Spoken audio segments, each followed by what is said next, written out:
Special cases in elastic college. ठीक है,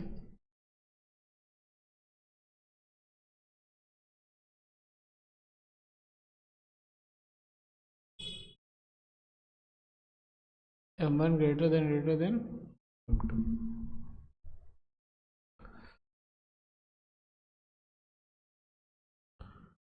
ये M1 जा रहा है U1 से, M2 जी जा रहे हैं U2 से। ठीक है ना, टकराने के बाद इसका हो जाएगा V1, इसका हो जाएगा V2। क्लियर है क्या, yes or no? तो हमको निकालना है दोनों का वेलोसिटी, और ये इलास्टिक कॉलेज है। तो सबसे पहले लिख सकते हैं हम लोग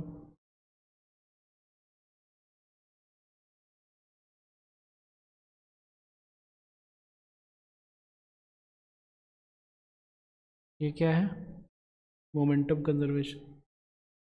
क्लियर है क्या, ऐसा और नो? दूसरा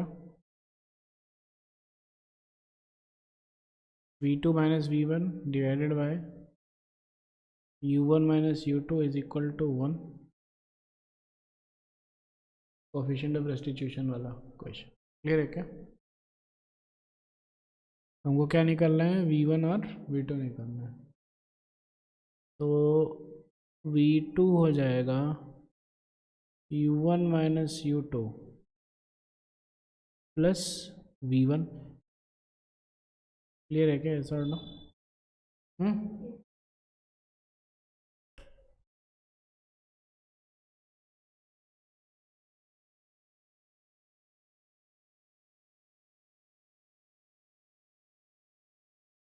अब जो है M1 is greater than M2 है, तो ये हम लोग लिख सकते हैं क्या, M1 is greater than M2। तो इसका मतलब है M2 divided by M1 less than 1 हो जाएगा। डिवाइड बाय M1 कर दिए दोनों साइड। क्लियर है? इसका मतलब कि M2 bye M1 almost equal to 0 हो गया है कि नहीं? इधर कर दो, M1 से डिवाइड कर दो, तो U1 plus M2 bye M1 हो गया 0 is equal to V1 plus 0। Clear है क्या, ऐसा और नो? तो V1 is equal to U1 हो जाएगा, ऐसा और नो? तो basically this is equal to U1। तो अगर कोई हैवी है ना, और कोई जो है छोटे से मास को अगर धक्का मारता है, तो इसके स्पीड पे कोई फर्क नहीं पड़ता है। क्लियर है क्या? ऑब्वियसली कोई ट्रेन है, जा रहा है ना, मानिए कि कोई स्टोन है, पत्थर है, उसको धक्का मार, ट्रेन का स्पीड पे कुछ फर्क पड़ेगा? कुछ नहीं। और V2 क्या हो जाएगा वो निकाल लेते हैं।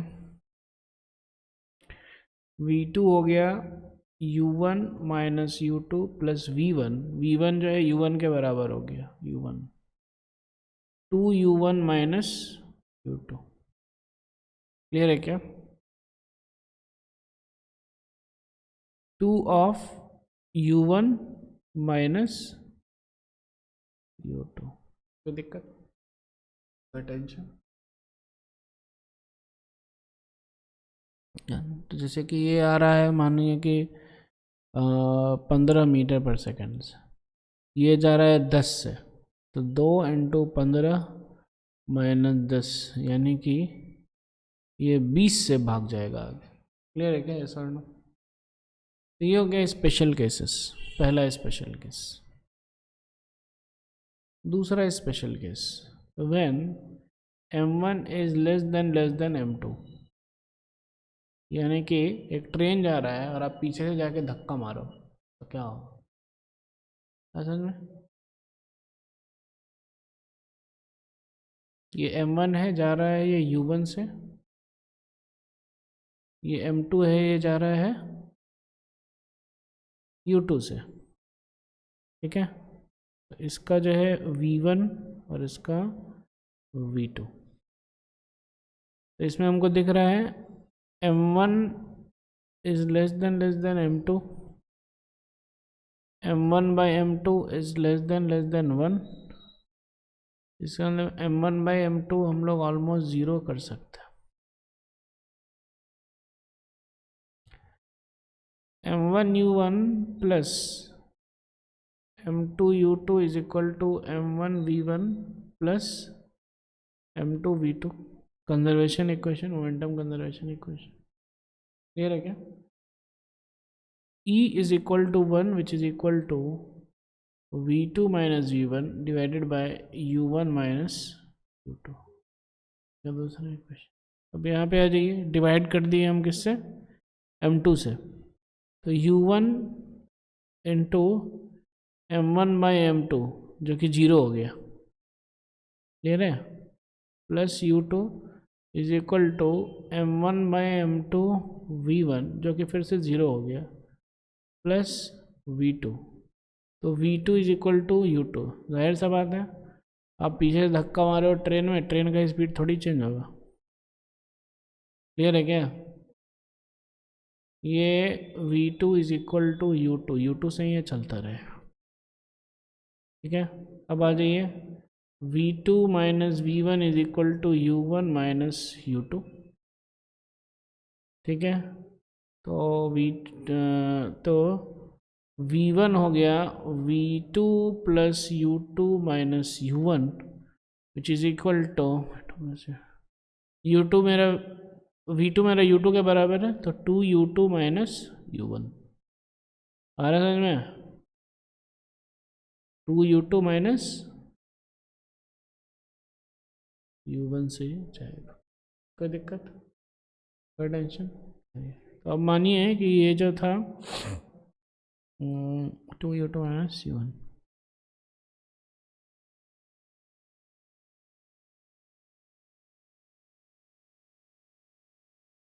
मानिए ये जा रहा है 10 से, ये भैया जी जा रहे हैं 15 से, ठीक है।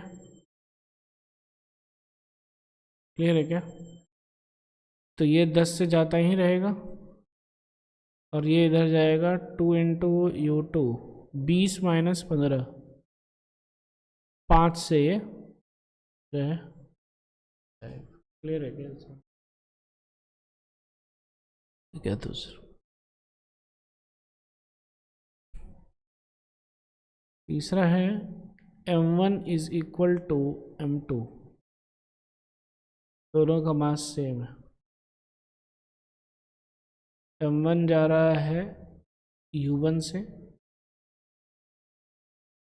M2 जा रहा है U2 से, ठीक है। टकराने के बाद ये जाने लगा V1 से, ये जाने लगा V2 से। पहली बात है M1 क्या है, M2 के बराबर है। इक्वेशन लिखते हैं हम लोग, M1 U1 plus M2 U2 is equal to M1 V1 plus M2 V2। Clear है क्या? सब ये कट गया क्योंकि M1 is equal to M2, तो U1 plus U2 is equal to V1 plus V2, पहला इक्वेशन। और V2 minus V1 is equal to U1 minus U2 हो गया दूसरा इक्वेशन, ठीक है, क्योंकि E1 था। तो अब जो है दोनों को अगर प्लस कर दीजिए तो क्या हो जाएगा, U1 plus U2 plus V2 minus V1 is equal to V1 plus V2 plus U1 minus U2। ये U1 कट गया, V2 भी कट गया, 2U2 is equal to 2V1, U2 हो गया V1 के बराबर, ठीक है। तो U1 plus V1 is equal to V1 plus V2, तो V2 हो गया U1 के बराबर। तो जब दोनों का मास सेम होगा तो टकराने के बाद वेलोसिटी एक्सचेंज हो जाएगा, ये U1 से जाने लगेगा, ये U2 से जाने लगेगा। क्लियर है क्या? यस और नो? ये है स्पेशल केसेस। कोई दिक्कत? कोई टेंशन? और ये लास्ट टॉपिक है।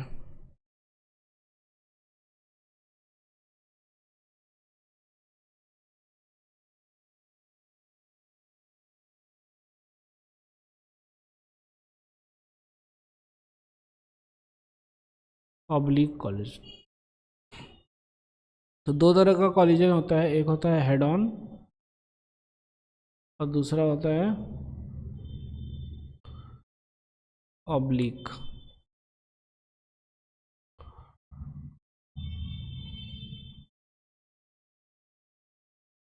ठीक है, तो हेड ऑन का मतलब क्या है? एक ऑब्जेक्ट है और एक और दूसरा ऑब्जेक्ट है, इन दोनों का सेंटर ऑफ मास को कनेक्ट कर दीजिए।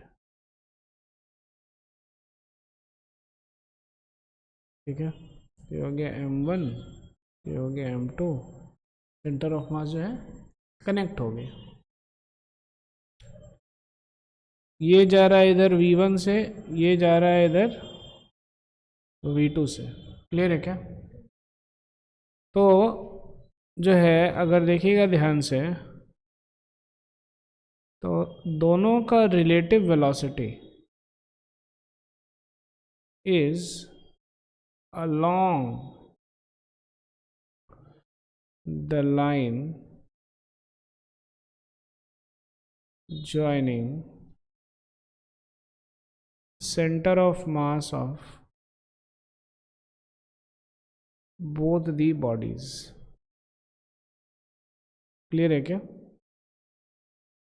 तो जब ऐसा होगा तो इसको हम लोग बोलेंगे हेड ऑन कॉलिजन, मतलब कि एकदम आमने सामने आकर के टकरा गया। ठीक है, लेकिन जब ऐसा कंडीशन है,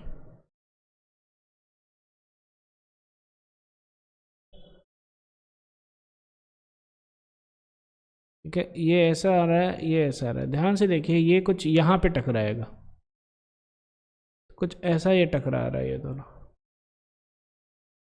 क्लियर है क्या? ऐसा और नो? ये ऐसे टकरा रहा है, ये ऐसे जा रहा है, तो ऐसे टकराया ना? यस और नो? हाँ, समझ में आ रहा है? तो एक्चुअली क्या है कि रिलेटिव वेलोसिटी तो ऐसा है, लेकिन सेंटर ऑफ मास का जो लाइन है ऐसा है। क्लियर है क्या? ऐसा और नो? हाँ, तो हम लोग लिख सकते हैं कि relative velocity is not along, बाकी सब चीज़ सेम रहेगा। तो इसको हम लोग क्या बोलेंगे? ये क्या हो जाएगा? Oblique collision. क्लियर है क्या? यस और नो? हम लोग अभी तक हेड ऑन कॉलिजन ही पढ़े हैं, ऑब्लिक कॉलिजन हम लोग नहीं पढ़े हैं, जो कि एक्चुअली बहुत इजी है। ऑब्लिक कॉलिजन में क्या होगा, देखिए ध्यान से,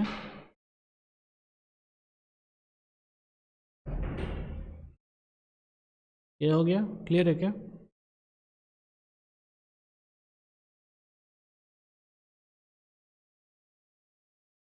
ये हो गया, इसका वेलोसिटी है इधर v1। क्लियर है? और इसका वेलोसिटी है लेट अस से इधर v2। क्लियर है क्या? दोनों का कंपोनेंट ले लीजिए, है ना, ये लाइन को ज्वाइन कीजिए, this is the line joining centre of mass, है ना। अगर ये थीटा है तो ये हो जाएगा v1 cos थीटा, और इस डायरेक्शन में हो जाएगा v1 sin थीटा। ये भी है थीटा, इस डायरेक्शन में हो जाएगा v2 sin थीटा, इधर हो जाएगा v2। क्लियर है क्या? यस और नो? ये है m1 और ये भैया जी हैं m2। कोई दिक्कत नहीं। अब इसमें देखिए क्या हो जाएगा, सिंपल है कि अगर ये वाला हटा दो तो इन दोनों का इस डायरेक्शन में तो हेड ऑन कोलिजन ही है, ऐसा कुछ v1 sin थीटा से जा रहा है ये, और ये भैया जी जा रहे हैं v2 कॉस थीटा से। ये m1 भैया हैं और ये m2 भैया हैं, सब कुछ कर सकते हैं क्या, सर नो? हाँ, इसका तो हम लोग निकाल सकते हैं इस कॉलिजन का। और इस डायरेक्शन में जो है ना, ये जो वेलोसिटी है इट विल रिमेन अनचेंज्ड, ये चेंज नहीं, दैट इज ऑब्लिक। कोई दिक्कत? That's it, done. तो ये चैप्टर तो आप लोग का ओवर हो चुका है, ठीक है।